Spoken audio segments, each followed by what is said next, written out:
Hello guys, Flanker is here. Today we will talk about the fastest and the most effective ways to farm corrupted breaches in order to get fragments that are required for crafting Expedition Tuning Orbs. I don't say it often, but this time make sure to watch the video till the end because I will share several tips and tricks that many people do not know. Apart from that, I will also open more than 200 breach caches and I'm sure that you will be surprised to see the results. Let's go. No matter if you farm breaches in group or solo, there are several things that you can do to speed up the process. All mobs in portals are corrupted, so it's a good idea to have a weapon with corrupted bane and preferably enchanted perks. For example, I'm using this bow and it is great while I'm doing portals, elite chest and stockpile runs or invasions. Corrupted combat trophies placed in each house that you own provide another decent bonus to your damage. I'm using 3 basic trophies that increase my damage against the corrupted by 12% in total.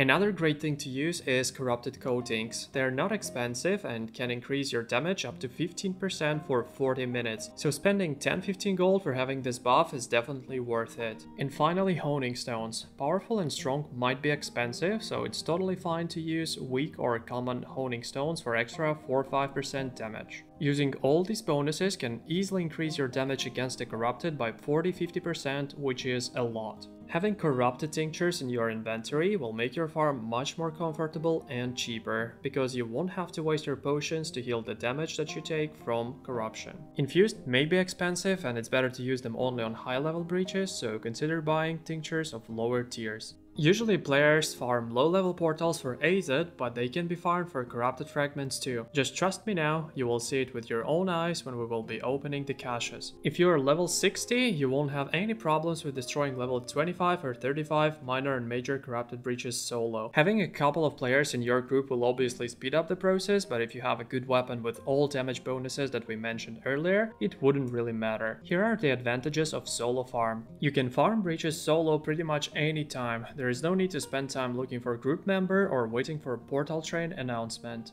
Low-level portals can be found on many territories: Windsward, Everfall, Cutlass Keys, First Light, and so on. You will get AZ after destroying every breach, and this will allow you to use spirit shrines and fast travel options to move quickly from one place to another. This is gonna be a small spoiler, but whatever. The chance and amount of corrupted fragments that you get from caches seem to be absolutely the same regardless of the breach level. So it makes more sense to farm low-level portals that can be destroyed solo in like 30-60 seconds, and you will always get a cache as a reward, which is good because sometimes you might not get it during a portal train if you didn't contribute enough. Apart from that, you don't need to waste gold on health potions or repair your gear if you die. Apparently, there are some advantages of joining corrupted portal trains too. First of all, level 66 portals are the only way to obtain Amethyst Gypsum. Secondly, you can loot elite chests if you're doing that in Mirkard. In addition to that, you can also get Obsidian Gypsum for killing named mobs in high-level corrupted breaches. Here are a few tips for portal trains. Tinctures will significantly slow down the corruption timer and you won't need healing that often, but it doesn't mean that you shouldn't have health potions. Always make sure that you have some just in case. Portal trains are usually formed of unflagged groups, which makes it possible to revive players of other factions. Make sure you do that every time, especially if that's a healer, because you are all on the same side while fighting the corrupted. Always be quick and don't stop to gather a random wire fiber node. If you will be late, then you might not have enough time to deal a sufficient amount of damage to the mobs, and as a result you will not receive a cache. If you came late, just spam your AoE skills to deal as much damage as you possibly can, or try to destroy the portal with your AZ staff. When you are attacking a hive with 3 veils, players usually destroy one of them to get in, so if there are no mobs around, try hitting the remaining veils to deal damage. Keep in mind that the named mobs in major portals can drop Obsidian Gypsum, and this type of gypsum has a limit of 3 drops per day, so if you accidentally miss one, then you will not be able to craft a gypsum cast till the next day. By the way, if you would like to know more about the fastest and the most effective ways to get your daily gypsum, make sure to subscribe now because that's gonna be the next video. If you're not a tank, then make sure to keep the quantity of mobs on you as low as possible. This mostly applies to light and medium armor users. It's much better to hit hit mobs that are already being attacked by other players and have like half HP instead of hitting a full HP mob and getting his aggro.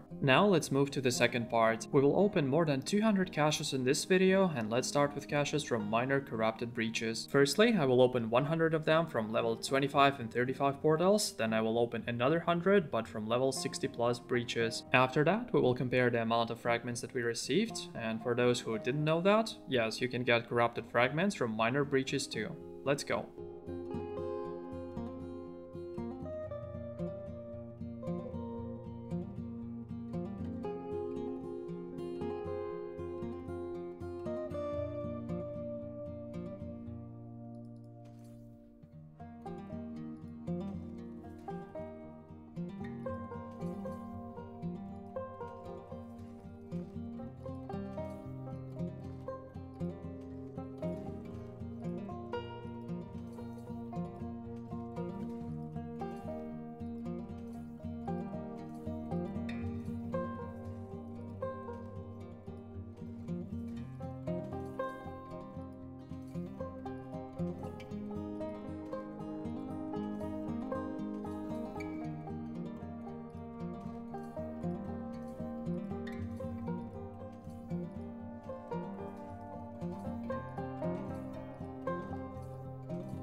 Out of 100 caches, we obtained corrupted fragments 24 times and ended up having 14 common, 12 green and 3 blue fragments. By the way, if you're doing the same thing from time to time, don't forget to keep an eye on repair parts and craft repair kits. Now let's open 100 caches from level 60 minor breaches.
This time we obtained fragments 20 times and got 25 common, 6 green and 1 blue fragment. It is actually less than we obtained from low level caches, but most likely we were a little bit unlucky now or too lucky the previous time. In any case, we can make a conclusion that the chance to get corrupted fragment from minor caches is somewhere around 20 to 25%. And as you can see, opening caches from high level portals can increase your expertise level. Now it's time to check chests from major breaches that have a 100% chance to drop corrupted fragments. We start with 20 caches from level 25, 35 and 45 breaches. Let's go.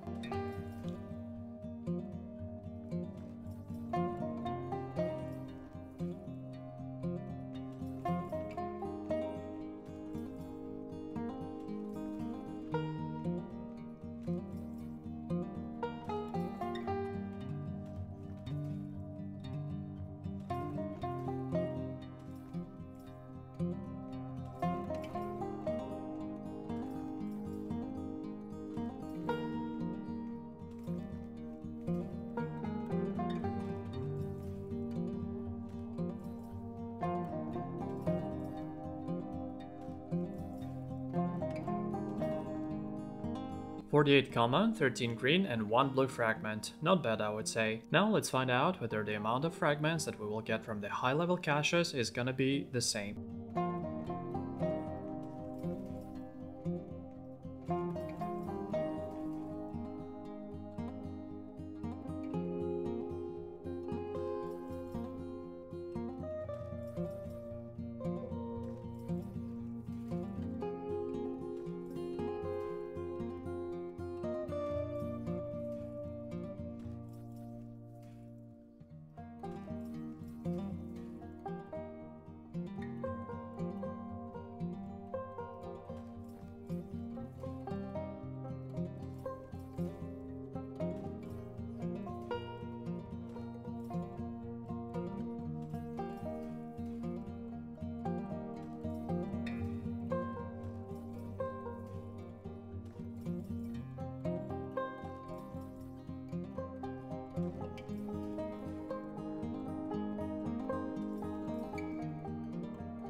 This time 46 common, 14 green and 4 blue. Yes, it's almost the same amount as we obtained from low level caches. I think that we can consider this as a valid proof that the level of the corrupted breach does not affect the chance or amount of corrupted fragments that we obtain. For your convenience, here is a table with all results. You can stop the video for a moment or take a screenshot. Meanwhile, we move to the next part of the video. Farming corrupted fragments is very time consuming, but there are two things that you can do to save your time. First of all, make sure you have level 200 of stone cutting, because in that case you will have a 20% chance to craft additional fragments. Secondly, consider buying a stone cutter set, or at least the cheapest parts that you can afford. This is one of the best refining sets and a good investment, because you can use it not only for basic stone cutting but also for gems and corrupted fragments. Full set provides a 10% bonus, and many players don't realize that this is actually a lot. This bonus does not only apply to each of 4 refining steps, but also applies to the additional items that you obtained during the previous steps. If you know the term compound interest and how it works, then I guess you understand what I'm talking about. If we compare the difference between refining slivers to lodestones with set and without set, we can realize that having it on will increase the final amount of lodestones by 38%. Pretty much it means that you will end up having the same amount of lodestones after 2 hours of farm and refining the fragments in stonecutter set afterwards, and 3 hours of farm without using it. And if you didn't understand what I just said, no worries, just go and buy the stonecutter set. Trust me, it will save you a lot of time. If this video was helpful, I will really appreciate if you leave a like and subscribe for more videos. I am Flanker, and I wish you luck in Eternal.